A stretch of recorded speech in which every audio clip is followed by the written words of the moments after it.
now on the Georgia Vote. Working together, we'll overcome these hardships. We'll endure. We will rebuild. The strength of who we are as we come to each other's aid in a time of need. Presidential politics merging with the recovery after Hurricane Helene. Hear how Kamala Harris and Donald Trump look to help Georgians get back on their feet. Also, are people going to lose their minds if their candidate doesn't win? This week's Voice of the Voter is all about creating masterpieces hung on the wall and trimmed off the top. And Republican strategist Jen Ryan and Democratic strategist Howard Franklin sit down for a politics roundtable, all right now on the Georgia Vote. From the 11 Alive studios, this is the Georgia Vote with Faith Jesse and Zach Merchant. Good Sunday morning. Zach Merchant is on assignment today. Well, this past week, Georgia was back in the spotlight in the race for the White House. And it wasn't large rallies and stump speeches this time. Instead, it was offering ways of assistance after Hurricane Helene decimated parts of the state. The death toll continues to rise. More than 200 people across multiple states and a wide swath of East Georgia still recovering from days without power. The economic impact is beyond hundreds of millions of dollars, and many counties are still under federal and state emergency declarations. On Thursday, President Joe Biden was in the Valdosta area to survey storm damage. He also touched down in parts of Florida and the Carolinas to see impacted communities there. In Georgia, the president expressed his wish to keep politics out of the push for recovery efforts. I hear you, I agree with you, and I promise you we have your back. We're going to stay until you're restored. In moments like this, it's time to put politics aside. Again, it's not one state versus other, it's the United States. And the two major party presidential nominees also visited Georgia, trying to be seen as the consoler in chief for those still recovering from Helene. On Friday, former President Donald Trump was joined by Governor Brian Kemp just outside of Augusta and Evans to survey the damage and the state's response to the powerful storm. This is Trump's second visit this past week to storm-damaged parts of Georgia. He was in Valdosta on Monday. The meeting between Trump and Kemp came after the two appeared to bury the political hatchet. Earlier this campaign season, the former president took verbal jabs at Brian Kemp and First Lady Marty Kemp. Well, now he's complimenting the governor over his handling of recovery from Helene. We will be very open and very committed to this state because it's a great state and you have great leadership, and the governor, again, is doing a fantastic job. I have no doubt that whatever can be done is going to be done. It's going to take time. It's going to take a lot of effort, and it's a very heartbreaking situation. But rest assured, we will not stop until everyone is recovered and made whole.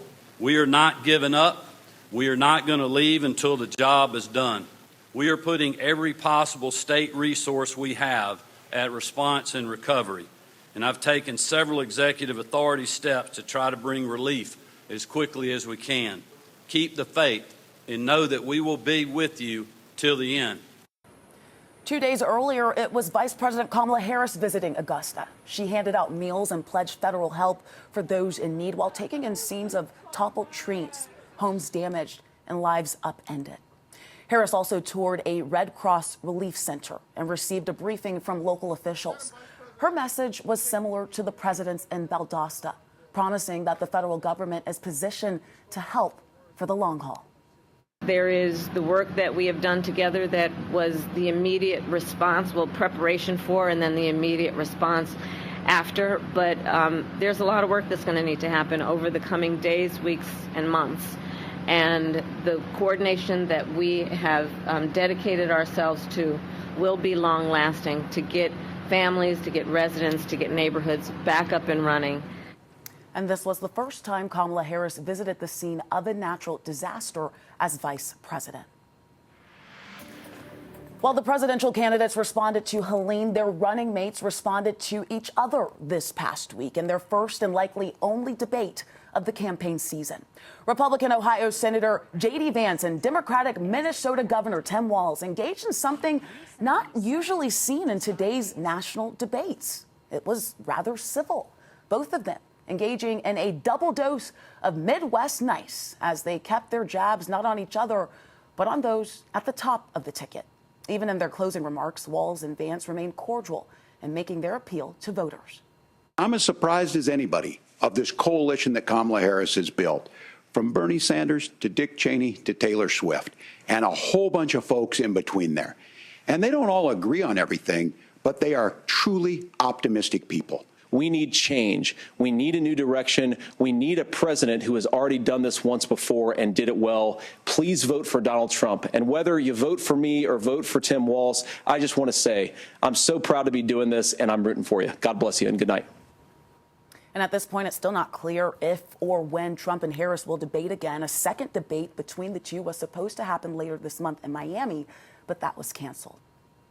Well, later in today's show, we will talk one-on-one with Republican vice presidential nominee J.D. Vance about his reaction to Tuesday's debate with Tim Walz and where he sees the campaign as the finish line draws near.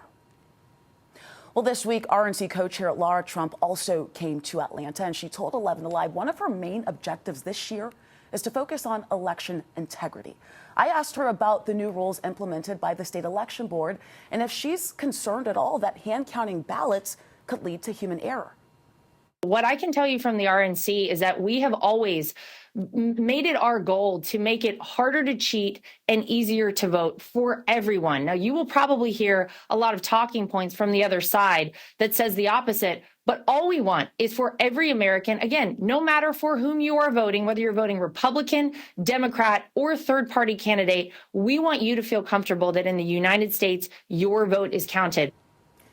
So let's talk about ballot rules and election law. Any day now, we are expecting a ruling on whether the state election board gave counties too much leeway in certifying results.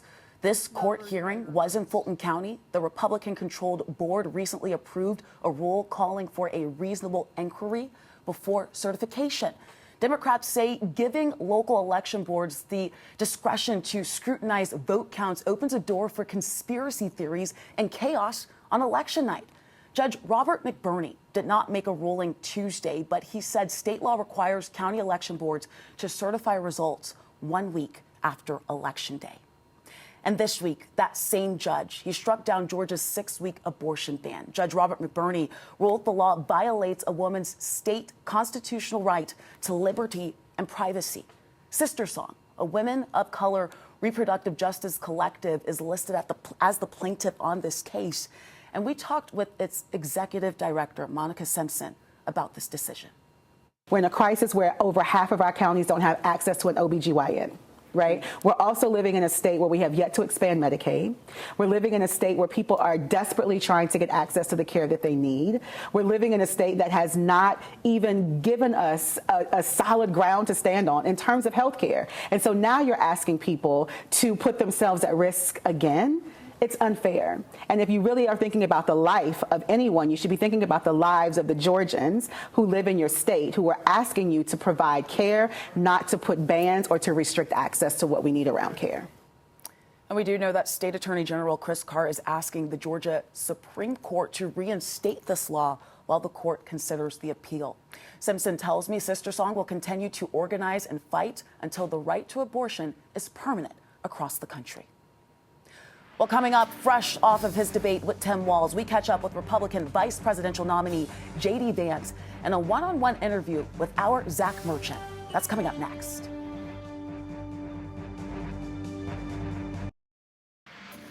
In the last few months, Ohio Senator J.D. Vance has become a bit more familiar to people here in Georgia. The Republican vice presidential nominee has appeared with former President Donald Trump in Atlanta and has made campaign stops in Valdosta and Cobb County. Well, on Friday, Vance was back, this time in Floyd County. And in a one-on-one with our Zach Merchant, Vance shares his views on where the race for the White House stands right now. There was, in Georgia just a few weeks ago, a deadly school shooting at Appalachia High School. Yeah. If you're elected, what is your plan to keep school kids safe?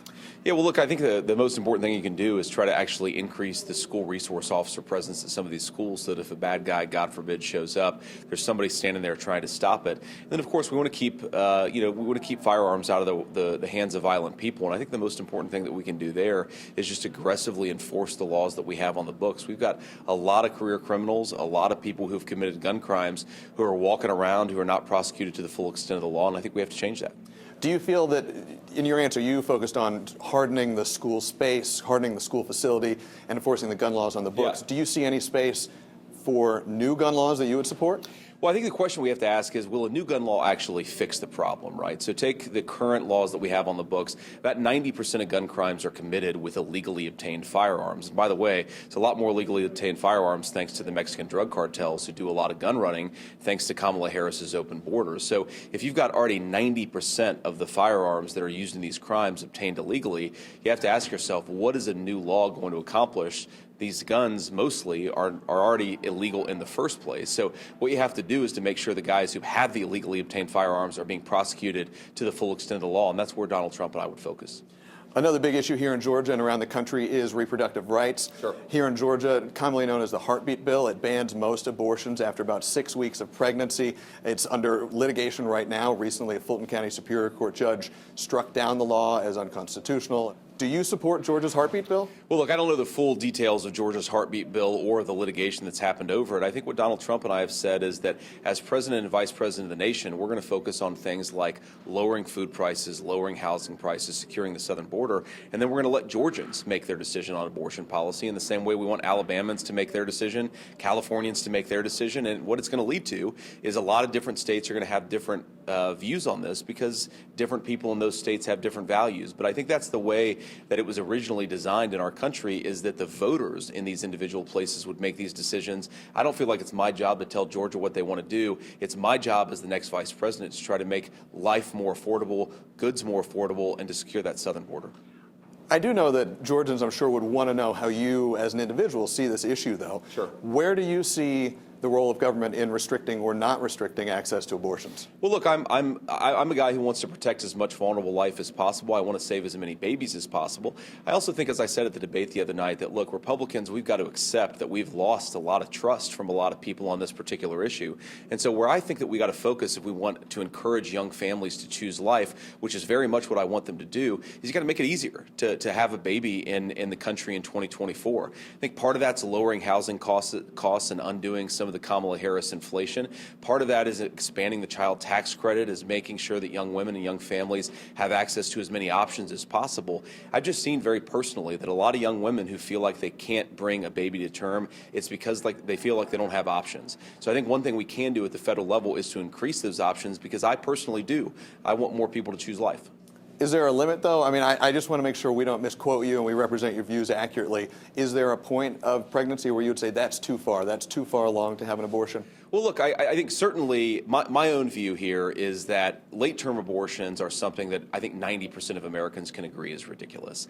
I think most Americans, they sort of want to draw the line somewhere between 12 and 20 weeks. My attitude is I want to save as many babies as possible, and it's not my job as vice president to tell Georgians how to live their lives. A lot of people tell us that it is harder for them to afford housing in particular. Of course. If you're elected, what is your plan to make housing more affordable in Georgia and across the country? Yeah, well, the number one issue, actually, when I hear people talk about affordability is housing. So not surprising, that's a big concern from a lot of Georgians. It's a big concern for a lot of Americans. The number one thing that we should do to make housing more affordable is to build more housing to begin with. That's about lowering energy costs, drilling more for oil and natural gas, making it easier for truckers to deliver building materials to the building site. Just build more housing. That's the one thing that we have to do. Senator, I want to end with one last question. It was one of the last ones at the debate as well. No matter who wins this election in November, will you support the eventual winner? Yeah, look, of course. We believe that we're going to win this election. We want to have a free and fair election. We're going to fight as much as we can for election integrity. I fully expect to be the winner, but we're going to support whoever ultimately wins this election. Coming up next, Jen Ryan and Howard Franklin are back in our Politics Roundtable to analyze if Hurricane Helene has changed how Vice President Kamala Harris and former President Donald Trump will campaign.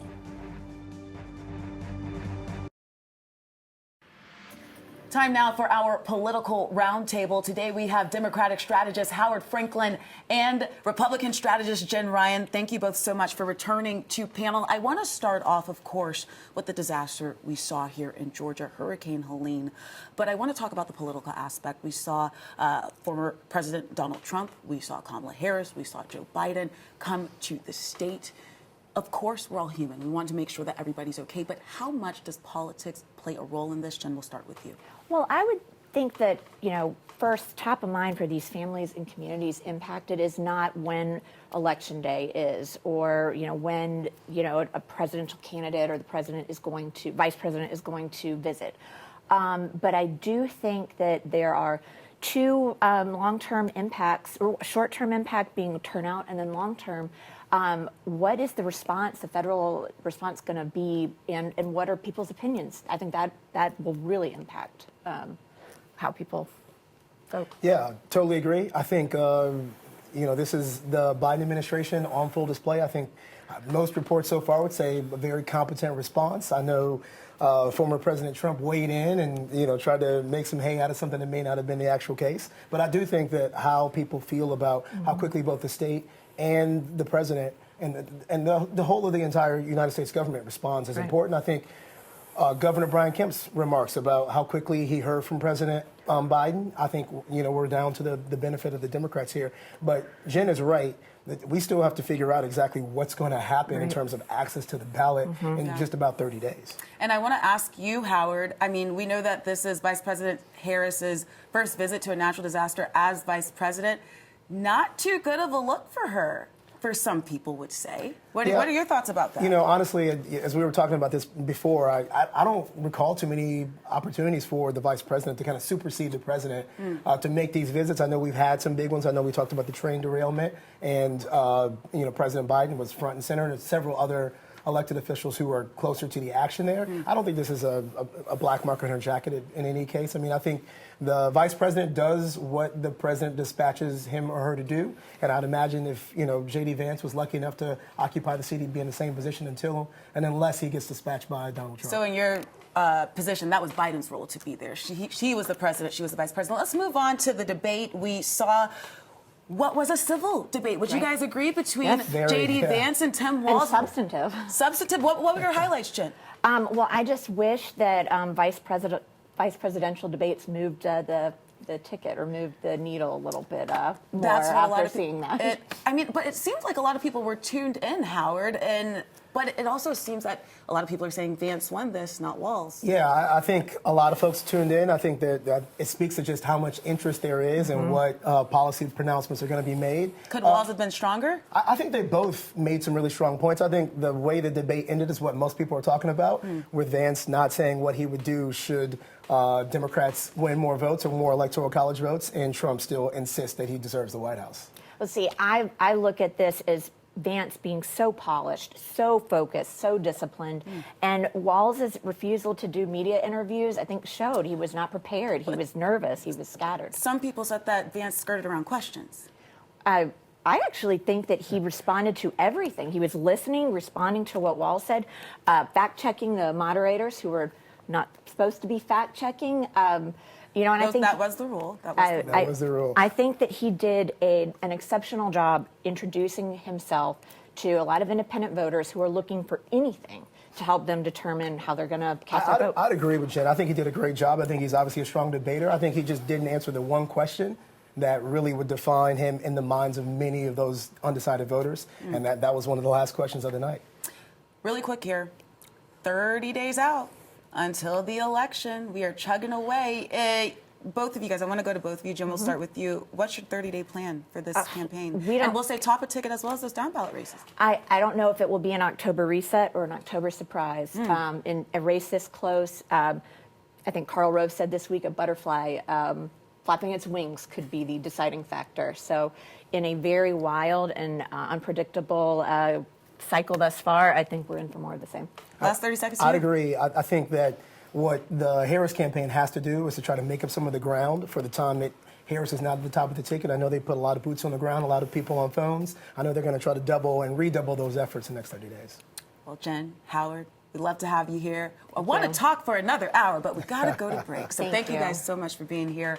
Coming up next, our Voice of the Voter shares how this election is being observed through the haircuts he gives and the art he creates. We'll be right back.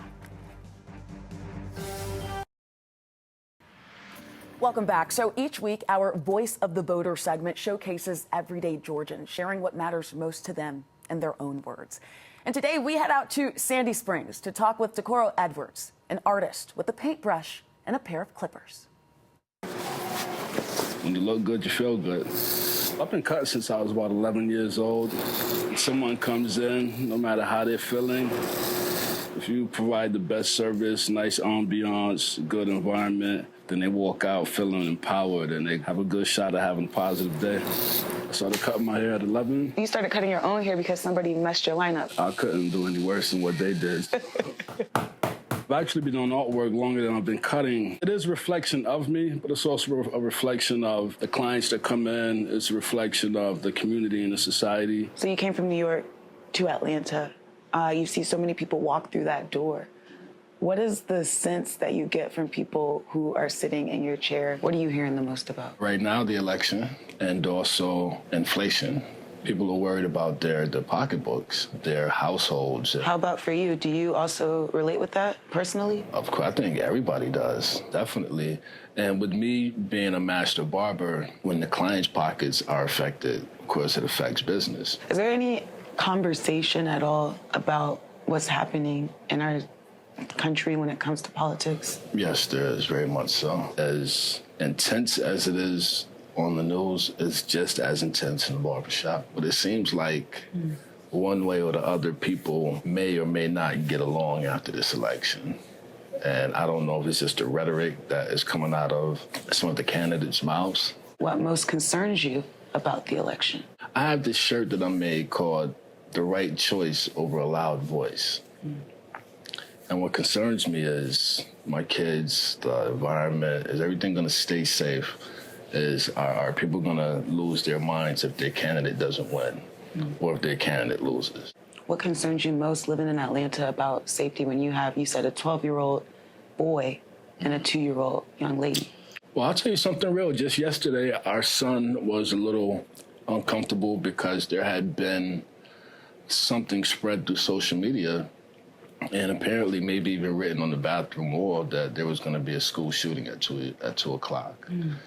I mean, my wife were literally sitting there like, what do we do? We called the school. The school said they have extra security and stuff, but we both ended up like, this is the world that our children are growing up in. Like, this is a real thing. What are you most optimistic about when it comes to the election this year? I'm very optimistic that there will be unity that comes about from this election, helping your fellow person, paying attention, listening to them, being intentful on what you can do on behalf of somebody else. Unity, bringing everybody together. Our thanks to Decora for that interview. And thank you all so much for watching us. We hope to see you back here next Sunday at 11 for another edition of The Georgia Vote.